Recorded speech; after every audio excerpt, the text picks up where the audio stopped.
अटेन्शनचा message येईल, त्याला आपल्याला इथून वरतून क्लोज करून टाकायचं आहे. आणि क्लोज केल्यानंतर आपल्याला असे वेगवेगळे कोर्सेस दिसतील जे की आपण यापूर्वी सुरू केले होते पण कंप्लीट नाही केले, पेंडिंग आहेत असे.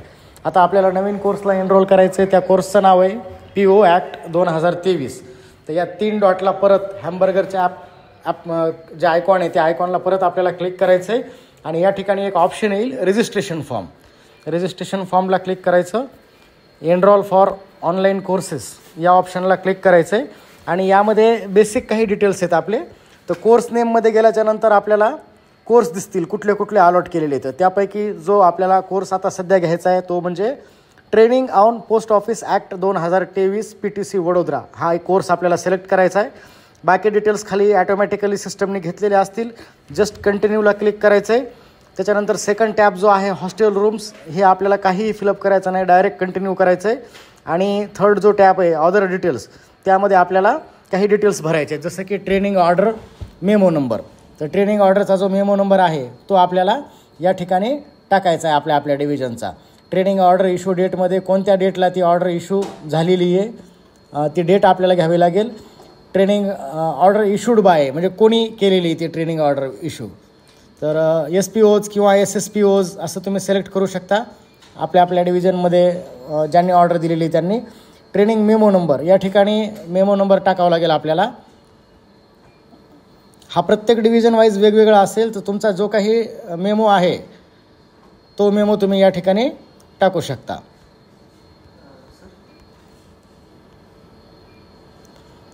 आणि शेवटी कंटिन्यू करायचं आहे.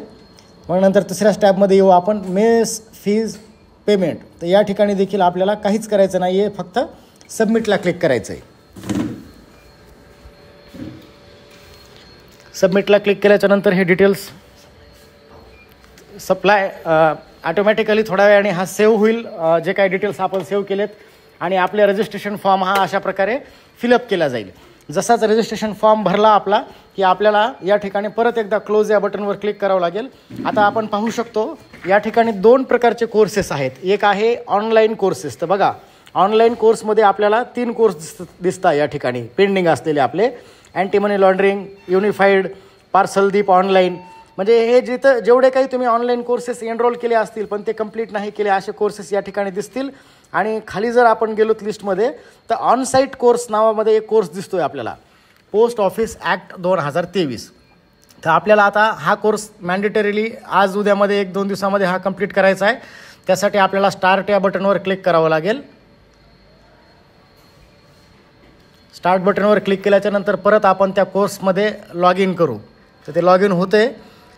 हां, लॉग इन झालेलं आहे. लॉग इन झाल्याच्यानंतर या ठिकाणी सरळ ऑप्शन आपल्यासमोर दिसतं आहे training on post office act 2023 postal training centre Vadodara. हा कोर्स आपण सुरू करणार आहोत. तर या ठिकाणी आपल्याला स्टार्ट नावला क्लिक करायचं आहे.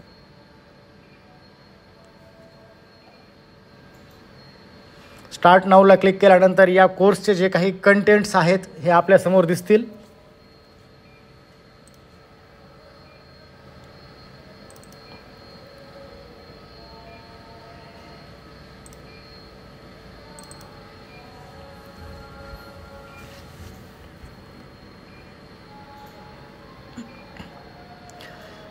हे तुमच्या इथे नेटवर्क किती स्पीडली असेल त्यानुसार लोड होईल.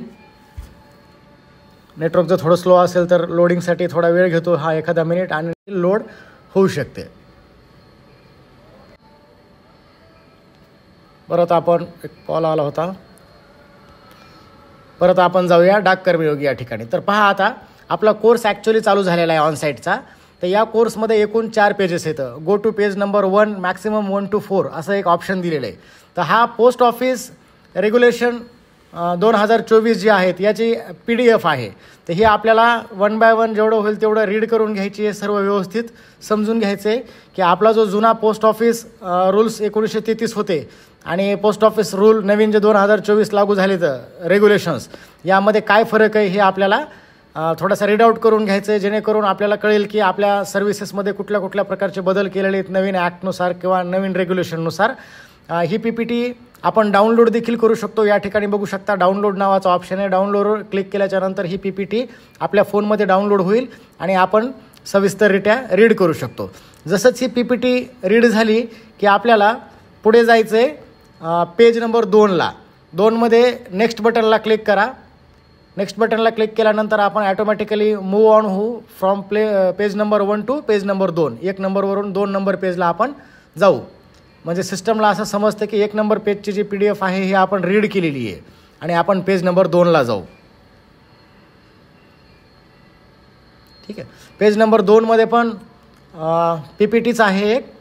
तर ती PPT आपल्याला पाहिजे तर सेम अशा प्रकारे आपण डाउनलोड करायची तर डाउनलोड देखील करू शकतो आणि नंतर पुढच्या पेजला मूव ऑन करू शकतो. आता हे पेज नंबर 1वरच आहोत. सेकंड पेजला मूव होतं इथे.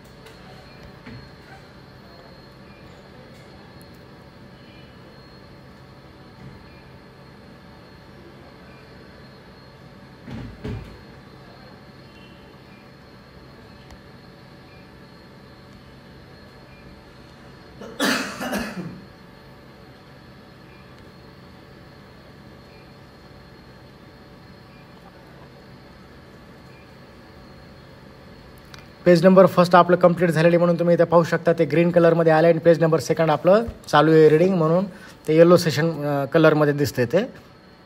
आणि जे जे पेजेस आपण कंप्लीट केलेले आहेत ते ॲटोमॅटिकली अशा प्रकारे ग्रीन होतील. शेवटी 4th नंबरची एक एक्झामिनेशन आहे. या सगळ्या PPTवर डिपेंड असलेले क्वेश्चन आहेत ते.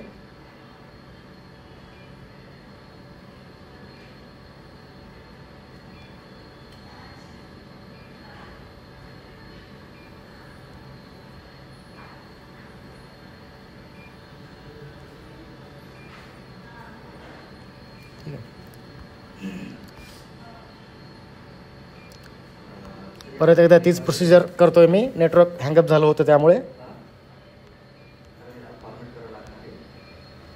आता पेज नंबर 1 झालं होतं. पेज नंबर 2वरती गेलो होतो आपण आणि या ठिकाणी पोस्ट ऑफिस रूल्स 2024 ही PPT ओपन झालेली.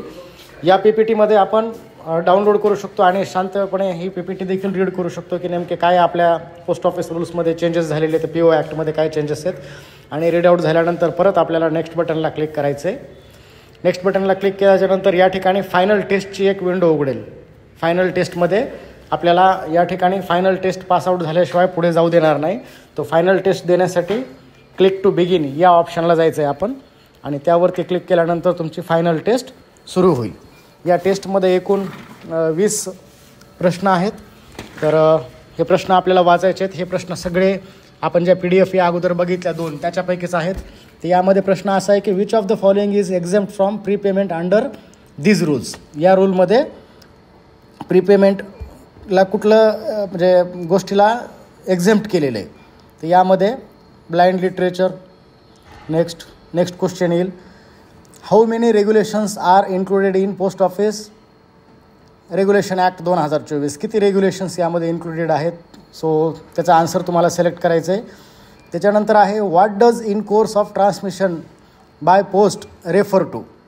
तर या ठिकाणी जे तुम्हाला योग्य 4 ऑप्शन आहेत 4पैकी period from booking and delivery हे मला योग्य वाटतं म्हणून मी त्या ठिकाणी क्लिक करतो आहे. नेक्स्ट करायचं. त्याच्यानंतर आहे what is the maximum weight limit for international EMS parcel. तर आपल्या सगळ्यांना माहिती आहे की वेट लिमिट